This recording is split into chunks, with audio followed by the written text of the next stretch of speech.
trou, etc. Et on a établi de multiples connexions, mais elles ne pouvaient pas être traitées. Si un homme du milieu déclare à la police que non, ça n'a rien à voir avec l'affaire du trou, on le valide d'office. On n'enquête pas dessus, on est d'accord. Oui, ça n'a rien à voir avec l'affaire du trou. Le transsexuel, surnommé maîtresse Roxane, n'est autre qu'un certain Didier Pellerin, né à Paris en 1959. Les productions de films porno, sado, maso sont au cœur du business. Maîtresse Roxane avouera lors d'une audition dans le cadre de l'affaire des témoins X avoir réalisé des productions vidéo particulièrement dures, distribuées en France, en Belgique, en Allemagne et en Hollande. Rappelons que l'affaire des dossiers X concernait un volet de l'affaire du trou, séparé de celle-ci et clôturé pour en protéger les notables impliqués, suivant la même méthode que celle employée, la même stratégie que celle employée dans l'affaire Allègre, afin de couvrir les notables qui étaient impliqués. Affaire qui généra aussi son dossier X, destiné au classement sans suite. C'est aussi la raison pour laquelle l'affaire du trou n'est pas réglée. Ils ont deux affaires du trou. Ils ont l'affaire du trou qui est passée devant le tribunal, et ils ont l'affaire du trou des dossiers X. Ils ont toujours dit, en premier, le procès du trou. Après, l'enquête sur les dossiers X. Un deuxième procès. On juge du trou, et après ils disent, non, on n'a plus besoin de travailler sur les dossiers X. De cette façon, on a réglé ça en Belgique. Pourquoi pouvait-il le régler de cette façon-là? Pourquoi ils peuvent le faire? Pendant des années, la justice belge et l'État belge ont menti au peuple. Ils ont dit tout doit faire l'objet d'une enquête, tout doit être traité, tout doit aller en justice. Ça ne s'est pas produit. Ils ont emprisonné du trou, à vie, avec quelques petites crapules également. Ils ont libéré, voilà. Et les dossiers X n'ont pas été traités, ça ne va plus se produire. Dans la maison du Dutroux, à l'emplacement où ils ont trouvé des enfants, ils ont trouvé des milliers de cheveux.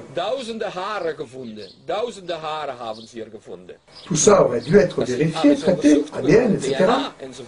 Mais ça n'a pas été fait, ça ne peut plus. Ce sont les dossiers X. Vous voyez? Et ainsi, ils ont tout clôturé.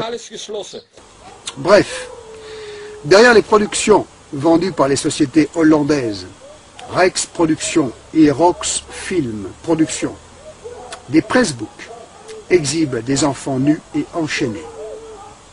Ce sont justement certaines des photos de ce fameux pressbook qui apparaissent sur un de ces CD-ROM de Zandvoort.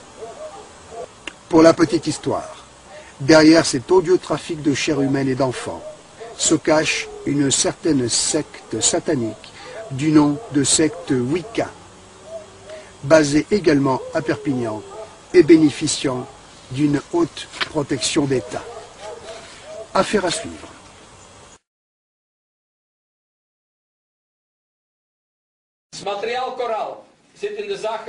Le matériel choral se trouve dans l'affaire Zandvoort. Zandvoort se trouve dans l'affaire Kries, à Bruxelles. Et le Kries est impliqué par rapport aux personnes concernées par la liste d'adresses du réseau choral. Et l'événement se retrouve dans l'affaire Cathédrale en France.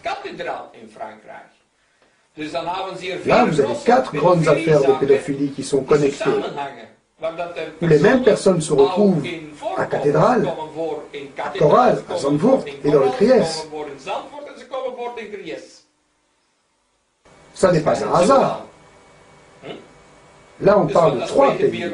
Nous parlons de la Hollande, de la France, nous parlons de la Belgique.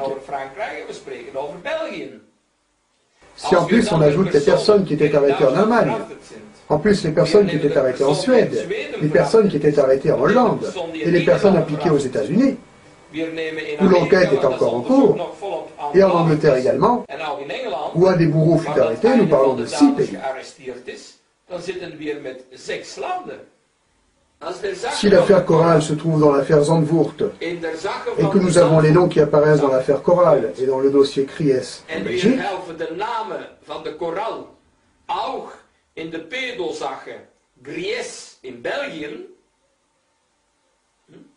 et que les mêmes noms se retrouvent dans l'affaire Cathédrale en France,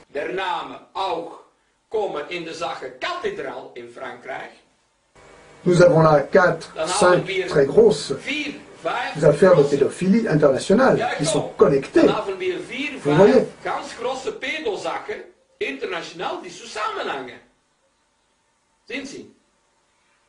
L'avocat qui a travaillé sur l'affaire Korall en France avait envoyé la photo du juge au CID en Suisse.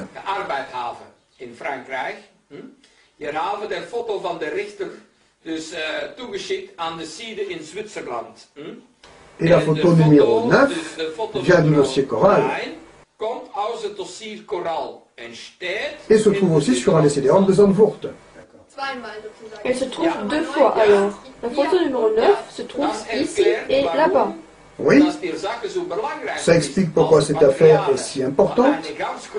Si le matériel d'une très grosse affaire de pédophilie en France se retrouve en Hollande sur des CD-ROM, c'est très important, car vous avez là une connexion entre les affaires. Comment les photos de Korall, qui est une très grande affaire de pédophilie en France, où des personnes très importantes étaient impliquées, comment ce matériel se retrouve à Zandvoort?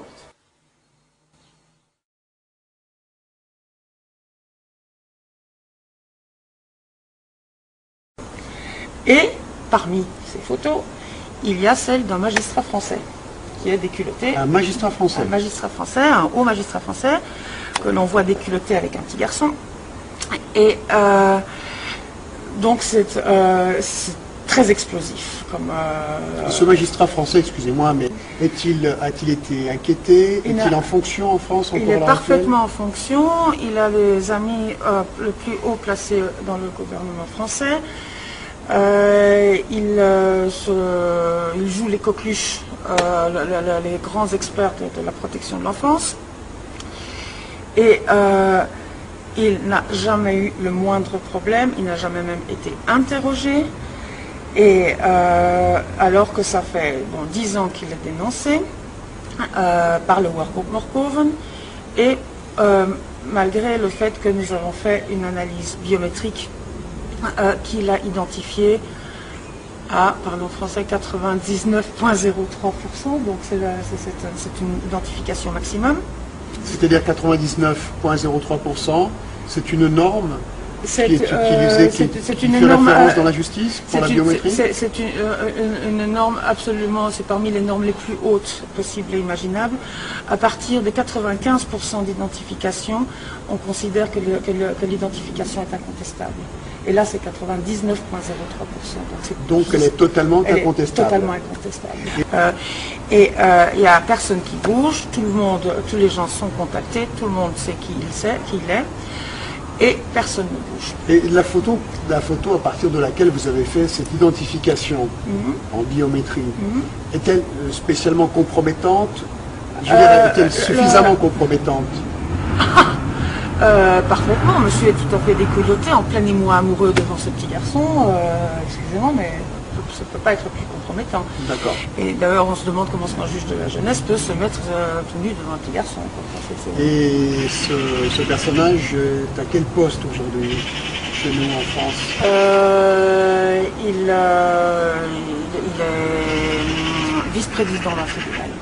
Vice-président d'un tribunal. D'accord.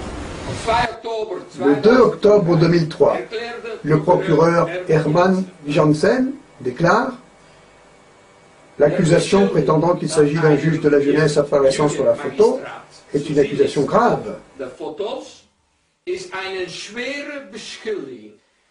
Elle ne se base sur rien, mais nous allons vérifier.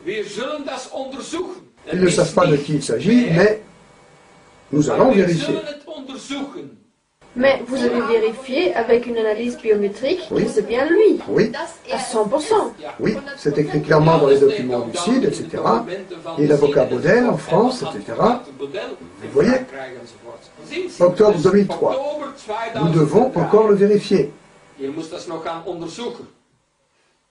Ce n'est pas vérifié, il n'y a pas de vérification. Dans la photo du magistrat, on dirait qu'il prend une pause. Auf diesem Foto könnte man meinen, dass sie sich positioniert haben vor der Kamera. Also Il n'a pas l'air d'être piégé. hat nicht den Anschein, als ob es eine Falle gewesen wäre, als ob er fotografiert wurde und er ist überrascht. Er ist so, als ob er sich präsentiert vor der Kamera. L'enfant regarde l'objectif. Die Kamera direkt. Oui, oui, oui, oui, nous l'avons remarqué aussi, c'est vrai. Et comment est-ce que vous expliquez donc que ce magistrat pose comme ça devant l'objectif? Si en étant magistrat, vous ne risquez pas de problème avec la justice, vous pouvez tout vous permettre en tant que magistrat, vous n'avez pas à avoir peur. Quand on ne clarifie pas les affaires de pédophilie, que l'on n'enquête pas dessus, vous n'avez pas à avoir peur en tant que magistrat. Si vous êtes un ancien chef de cabinet d'un ministre, vous n'avez pas à avoir peur. Vous vous sentez dans ce milieu comme quelqu'un d'intouchable, qui peut me faire du tort. Vous le voyez bien, Janssen, c'est un collègue. Il n'y a pas de base pour prétendre qu'il s'agit d'un magistrat, dans le journal. Mais il faut encore le vérifier.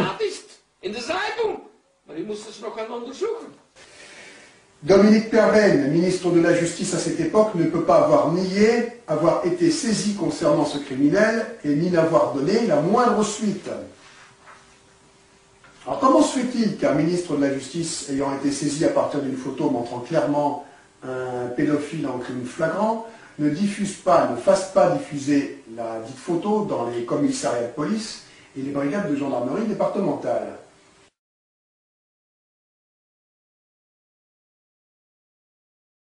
C'est pourtant ce qui est prévu par l'appareil judiciaire dans pareil cas. Oui. À travers d'une large demande d'identification rendue publique. Oui, tout à fait.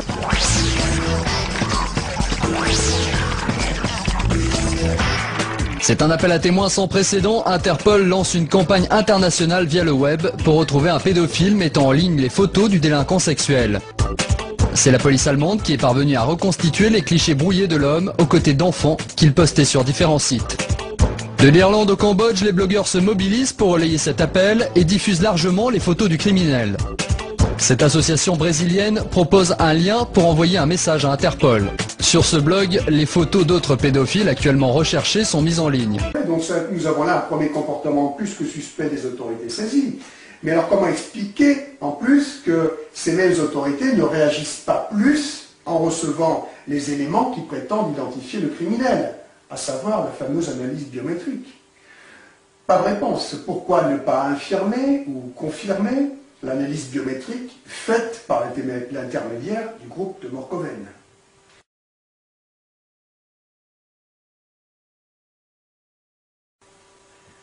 Bien d'autres connexions restent à établir.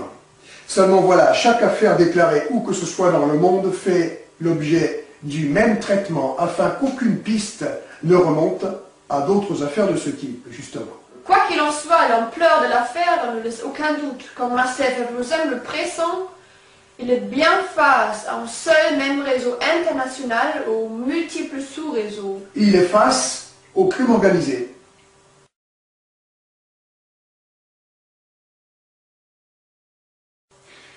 Mais le système d'imposture sait faire retomber la pression médiatique pour la retourner ensuite contre celui qui a osé en user pour une juste cause. Un fonctionnaire du ministère de la Justice belge téléphona à différents organismes de presse pour les inciter à ne pas donner de crédit à Marcel Verbruggen, impliqué, selon ce fonctionnaire souhaitant rester anonyme, dans des affaires de mœurs et de chantage. Comme on s'en doute, l'été 1998 se termine sans que les engagements de la justice ne soient respectés. Plus rien ne se passe, hormis la suite donnée aux inculpations de Marcel Ferguson pour chantage relatif à l'affaire du Thames-Madère. Et détention de matériel pédopornographique relatif à l'affaire des CD-ROM de Zandvoort. Il lui est reproché ici d'avoir eu en sa possession quelques jours le document